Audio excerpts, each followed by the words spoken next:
Welcome to Pages and Reels. This is Harper. This is part 2 of analysing Agatha Christie's 5 Little Pigs.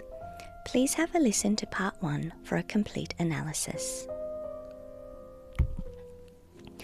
I like Miss Williams.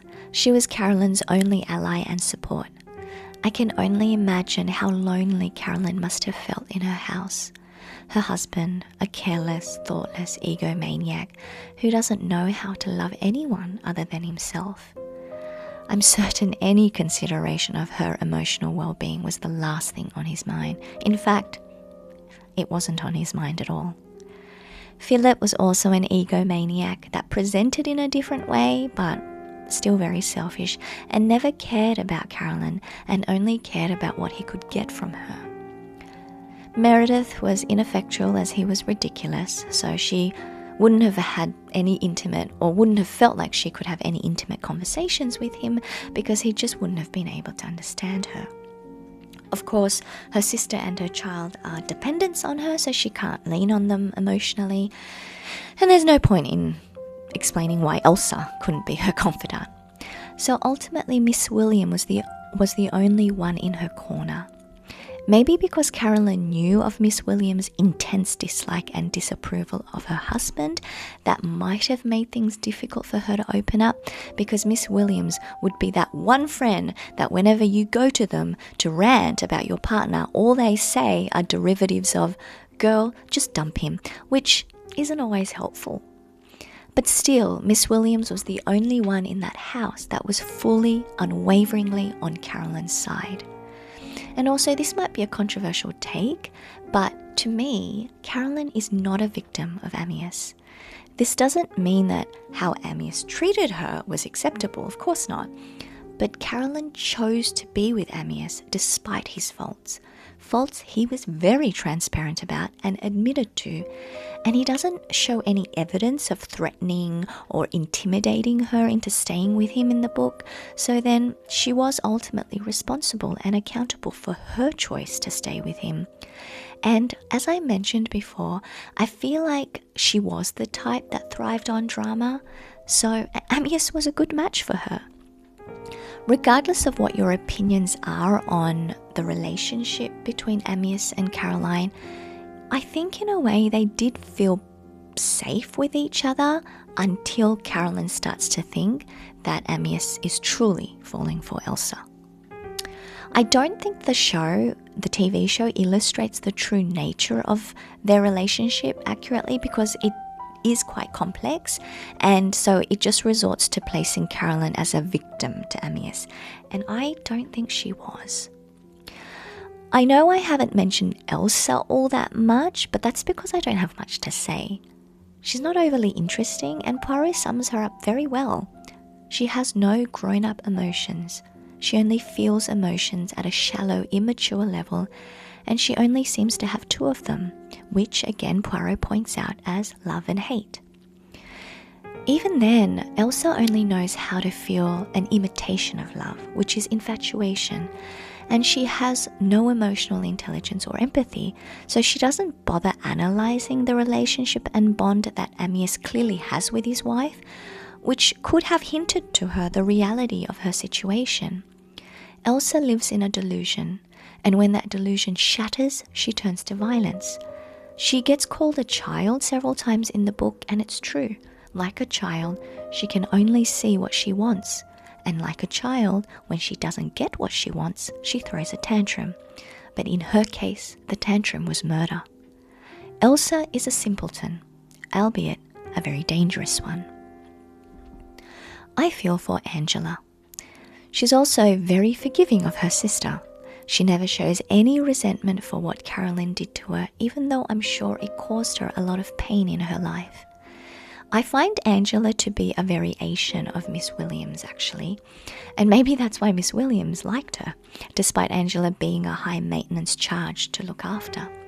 Angela has the same sternness as Miss Williams, the same no-frills attitude, and I feel even has similar convictions that place education as the highest of importance. As Poirot says, femme formidable. And I thought it was kind of out of character of her to think Carolyn Crail was innocent, because as an evidence-based person, which Angela clearly is through her occupation, she would have gone with the evidence which pointed to Carolyn being guilty. But I do give her leeway because she was a child when it happened, so her memory of that time would have been foggy. So in that case, instead of focusing on evidence, Angela may have just gone with emotion to base her conclusions on. And Carolyn was her sister, so when things get personal, even the most neutral, balanced of people sway. Though I disliked Ammius for all the obvious reasons, what I will give him credit for, if you can call it that, is that he wasn't a sadistic person who manipulated people to feel powerful and in control. He just had a one-track mind. I guess kind of like Elsa. He knew what he wanted and he did what he could to get it. But he didn't hide who he was from people. It was just up to people to actually believe him when he told and showed them who he was. Even when he keeps Elsa in the dark about his emotions, it wasn't that he wanted to hurt her or took pleasure in being able to control her. It was that he just wanted to finish his painting. It was that simple to him. And he was an artist, so of course his art would be placed as his top priority above all things, and certainly above the feelings of a mistress. I'm sure Carolyn knew before they got married that Ammius wouldn't be faithful to her, and she married him anyway. So again, that's on her. However, I do want to add this. Elsa was so much younger than Ammius. Still an adult, 20 I think, but a child compared to him. And he actually did call her child. And as someone who was so much older, I feel like he definitely should have been more mindful of how vulnerable she was. And as the father of a daughter, I would have thought that he would feel some sort of connection towards Elsa's vulnerability. But then again, I don't think Ammius was a great father to his own daughter, so maybe not. And also, it does sound like Elsa didn't have great parents either. I mean, we don't really get much about that, but I don't know what kind of parents would allow their young daughter, just out of childhood, to go off and stay at the home of some crotchety old artist with a sleazy reputation with his family there. That's weird. Judging from Elsa's behaviour, I would guess the relationship she had with her parents was not great, and that she was very lonely growing up. That would explain why she latches on to a much older guy and has a kind of hero worship of the men she claims to love. You know, attachment issues. I feel sorry for Meredith. I feel like Meredith in the adaptation was actually less pathetic than in the book, because you don't get the full details of his denseness. He is such a spiritless character in the book. And though I don't think he is a bad guy, of course, you can understand why someone as passionate as Carolyn never felt drawn to him. He also seems to lack so much social and self-awareness. It's like, Meredith, did you really think Elsa would say yes to you when you asked her to marry you? You spent so much time with this girl and you never gathered what her personality was like? Come on, man. I also think Meredith feels sorry for himself, which doesn't make great company. When someone walks around with this distinct aura of self-pity about them, I don't know how many people can deal with that in the long term. Eeyore. He's Eeyore from Winnie the Pooh. He's also a square because he's the only one who hasn't really moved away and changed his situation like everyone else. And I know that Miss Williams doesn't end up in a great situation from the sounds of things, but as Poirot observes, she takes pride in who she is and what she's done, and she doesn't feel like she has anything to be ashamed of. So despite the austerity of her situation, you don't feel sorry for her, you respect her. But Meredith, you kind of pity him, even though he's not outwardly in a bad situation. Sorry, Meredith. Philip. So I see a lemon in my mind every time Philip is mentioned in the book. Sour. Such a sour character. In the book, he seems to be a paunchy, sour man with a gruff, deeply unlikable demeanour. In the adaptation, though, he is played by Toby Stephens, so a cute but broken gay man who hasn't healed from his past trauma and unrequited love.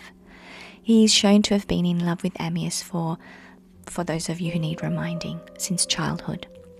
So he is equally unlikable in both show and book, but you dislike him less in the show. And for whatever reason, I keep thinking, whenever I read the book, I keep thinking he and Meredith are twins and not that Philip is younger. And I think that's because neither of them distinctly act older or younger than each other, so I assume that they're close in age, even though you're never really told. Carla, or Lucy, as she's called in the adaptation, doesn't get much time in the book, but she's not a background character, as she's the impetus in kicking off the entire story, but she isn't the focal point either. What I do like about her in the book is that you can clearly see both parents in her. She has her father's energy, but it's softened by her mother's ability to feel empathy and care. Which brings me to the biggest gripe I do have about the adaptation. In the book, there is no holding anyone at gunpoint. But in the adaptation, Lucy loses her mind and points a gun at Elsa when it comes out that Elsa was actually responsible for Amyas's. I understand screen adaptations need to inject suspense for added drama and entertainment, but I just felt like that was an unnecessary way to do it. Although, maybe it was actually to illustrate that Elsa, despite having escaped justice, is dead inside. Because in the show, Elsa encourages Lucy to shoot her and shows no fear of death. It's almost like that's what she wants. And in the book too, Elsa states that she died the day that she killed Amias, that she was killing herself. So maybe it was actually to show how dead Elsa was inside. I don't know. But I just thought it was unnecessary melodrama added to the story. Nevertheless, an amazing book and a great episode.